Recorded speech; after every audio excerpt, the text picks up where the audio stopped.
All right, guys, welcome back. 1776 or bust. So on the table, I'm actually going to be showing you this gun again. This is the P225 A1.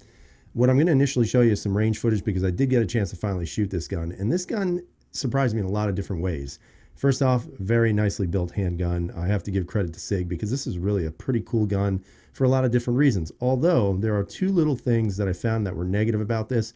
One that is probably Sig's problem, Sig's fault. And the other one also has to do with Sig customer service, but we're going to talk about that in a minute. First thing I want to do is I definitely want to show you some of the range footage and show you what I got. And, we'll go back to the overall impressions and take a look at the gun one last time. So let's go to the range. All right, guys. So here we go with the first 10 rounds. I'm moving the target out a little bit. So what are my initial impressions on the first 10 rounds? Well, honestly, guys, I have to say that this gun shot a heck of a lot better than I thought it would right out of the box for me, at least. Now, in full disclosure, I did play around with some things before I took it to the range. However, does it make a massive difference? Probably not. One of the things I also noticed was that the slide was giving me some trouble locking back, but that's because of thumb position. And as this target comes back, you can see that it's pretty good. I mean, one flyer outside the little circle there, but that's the double action. And then the 7 rounds in where it need to be. All right, so in this part of the clip that you're going to see here, guys, what you're going to see is 16 rounds. And interestingly enough, every time I decock it and go into double action, I'm shooting to the left. So that's more me than the gun, obviously. Now, of course, when those shots are ringing down the range there, what I'm noticing is that while my groups aren't like in a circle pattern or circular pattern, they tend to be in a very like a north to south pattern, which, I guess is decent. Obviously, I'd like to see a tighter grouping, as opposed to just this north and south pattern that you're going to see as this target gets pulled back. Other than that, the gun was handling very well, albeit it's a little bit snappier than some other guns.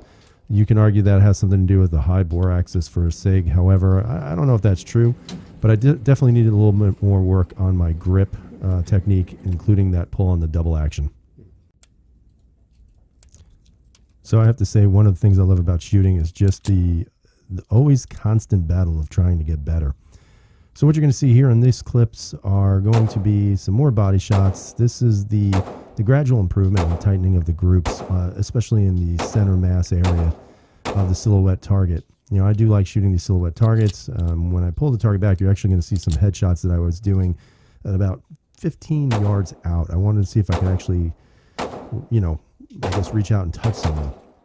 Overall, though, the shooting experience of this gun was a heck of a lot better than I thought it would be. I was extremely pleased with the results overall for the entire day.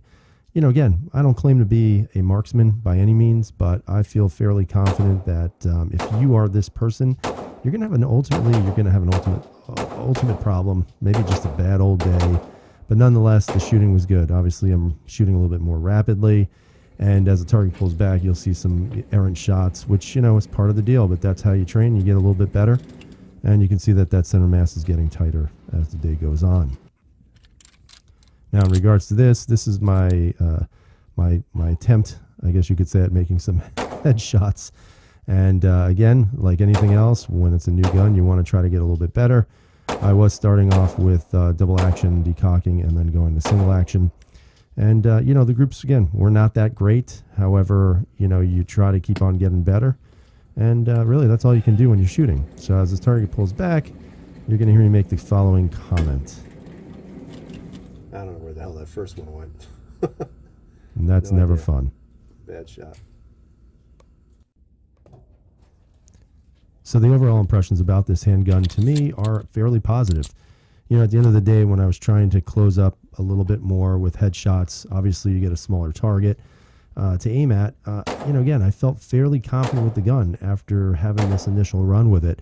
I would say that the hardest thing is really just get more consistent with the double action pull, and also really just trying to figure hand placement out. The gun isn't exactly big in regards to some of the other handguns I have.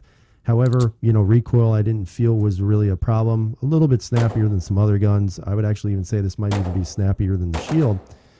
But at the same time, I gotta say, guys, the Sig P225 A1 handled very well. No issues at all. And as that target gets pulled back, what you're going to see is what, in my opinion, is a semi-decent grouping. Again, nothing perfection here, no perfection at all. Just some average guy shooting. All right, so this is it. This is the final decision for you. Is the Sig Sauer P225 A1 for you? And that's a tough question to answer. Now, I'm going to be completely honest with you. This gun right here is a fantastic gun. It shoots nicely. It actually carries very well as well, because I've been carrying this for a couple of days, and it's not a heavy gun. I mean, it is a heavy gun, but it doesn't feel heavy. You know, I have it in a black arch holster. I also have a Vetter holster for it. And I have to say that both ways of carrying have been very simple. It conceals well because of its slim profile. But at the end of the day, I'm kind of mixed on this gun. Yes, the triggers are nice. However, the double action on this is fairly heavy. I actually wound up putting a wolf spring in here. I initially started with a 19 pound, and then I went to an 18-pound spring. And to me, the 18 is the best of the two. Some people have said maybe you'll get a light primer strike. I did not see that at all, thankfully.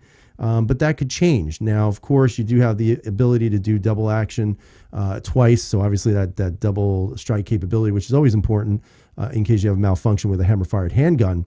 So I don't feel really bad about that. The 18 feels a little bit better. The trigger pull on the double action is roughly a little bit over 9. And right now the single action is pulling actually about 3.5 pounds. Now, one of the things that I do want to show you, and the gun is checked and safe and all that other great stuff, but I just want to show you the SRT trigger on this thing. And I'll get that in camera, hopefully. But that's it. That's your reset. And that's fantastic. To me, that's what makes this gun shine so much, because you're getting the SRT package on this. You got night sights, you're getting the SRT, or the short reset trigger. So overall, it's actually a fantastic gun. Now, the two downsides that I mentioned before, one of them is absolutely a downside. This is an 8+1 capacity gun. Now, I'm not sure why they had to go that route. You know, the magwell doesn't necessarily seem that narrow for a single action. However, obviously the magazine fits very well. However, it would be nice to see at some point a gun like this in this size be just a little bit thicker in the grip so you can get those 10 rounds. Now, some people will say, well, just go buy yourself, you know, what is it? I believe a 239 or something. I don't even know what it is. There's so many, you know, SIGs out there. But you also have the 226, the 229s. You have all these bigger guns that are double stacks that have higher capacity. So I think that's where a lot of people will sit and say, this gun really isn't worth it. And they may have a point on that. Now, the second negative that I found about this gun was that the night sights that I got on this gun, and again, keep in mind, this was a used, barely used gun. It was relatively new. The guy, I think, owned it for maybe 2 months. And it's a relatively young gun, but unfortunately, for whatever reason, the night sights are not very bright. As a matter of fact, I compared them to other night sights, and the dimmest night sights that I own currently are the TFX Pros, and this was even dimmer than that. So I did reach out to Sig Sauer. I asked them if there would be a way that I could switch these out for a new pair, whatever they are, that, you know, whether it's just regular Sig sights or X-ray sights, whatever. I didn't care, because I felt that these were a little dimmer than they should be. So Sig's response was to send them a picture of it, which I was kind of like, okay. So I did do that, but in doing so, in order for it to actually show, I had to actually play around with the settings, which made it look too bright. So of course, when I sent the picture, Sig or the rep from Sig said, sorry, we can't help you. So I was a little bummed out by that for one simple reason. And this is kind of where the gun, I think, also has a bit of an issue, and it's the price. I mean, these things brand new that I was looking at, they range anywhere from a used firearm from about $650 all the way up to $900 brand new. So if you're going to sell a gun that's $900 with an 8+1 capacity, which really may not serve many functions for many people, the least you can do, man, is just take the sights back and get me some new ones. Now, of course, they didn't do that. I do have options out there, which I'm going to actually go for probably, because I just think these are too dim. So shame on you, Sig, for selling guns this expensive and unfortunately not standing behind night sights that, in my opinion, are too dim. But again, that's my own personal experience with the customer service. Yours may differ. So at the end of this all, the question has to be, is this gun worth buying for you? I'm going to tell you probably not. And I'm going to say that the biggest reason is capacity.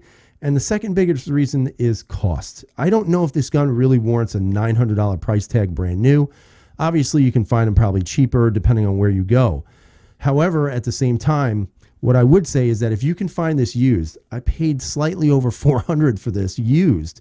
I would absolutely jump on it, especially if you want something that's a little bit thinner, that is SIG quality in regards to its build, and also has a fantastic SRT trigger on it. It didn't take much. It took me about probably about $3 to get a spring in here to make the trigger even better. So overall, do I think it's worth it? Yes, if you can find it at a very, very affordable price. If you're looking at it brand new, you may want to hold back on it just because there are probably other options out there for you that might be either more cost effective or more capacity effective. So I'd love to hear what you guys have to say. Hopefully you enjoyed the video. Tell me what you think about the P225 A1. Is it worth your money? Is it not worth your money? You decide. But for me, very happy I got it, especially at that price, because I think it is a fantastic gun. Hopefully you have a great night. Stay safe, and everyone, always, freedom is never free.